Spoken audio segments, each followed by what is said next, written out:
D'un constat général, le temps est souvent mal géré dans nos services et ceci affecte la performance. À travers ce séminaire, le ministère de la décentralisation et de la gouvernance locale cherche à inculquer à tout son personnel la notion de la bonne gestion du temps et du leadership.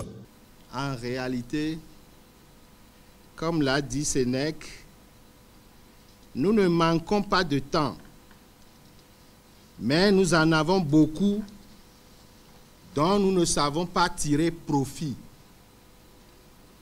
Et il se pose alors à nous le problème de la gestion efficiente du temps, qui est un corollaire des attitudes et aptitudes d'un leader.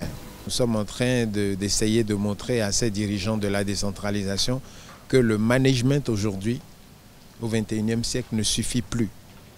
Il faut mettre une dose de leadership dans son management. Il faut savoir quand une activité commence et quand elle doit finir. Et ça, bien avant.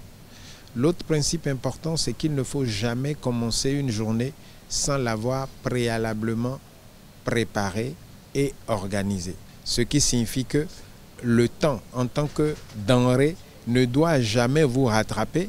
À un moment, vous vous direz, mais qu'est-ce que je vais faire de ce temps maintenant? Ça veut dire que le temps est gâché.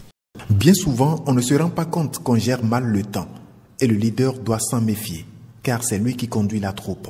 Le ministre a exhorté les participants à cet atelier à saisir l'occasion d'apprendre les bonnes notions. S'il existe une ressource que nous gérons mal, ou parfois très mal, c'est bien cette ressource rare, précieuse, mais non élastique qu'est le temps.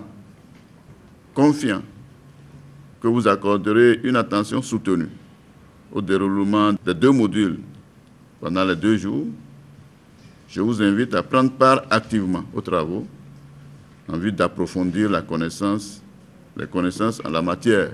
La notion de la gestion du temps et le leadership, à en croire ses participants, constitue une force pour les meilleurs.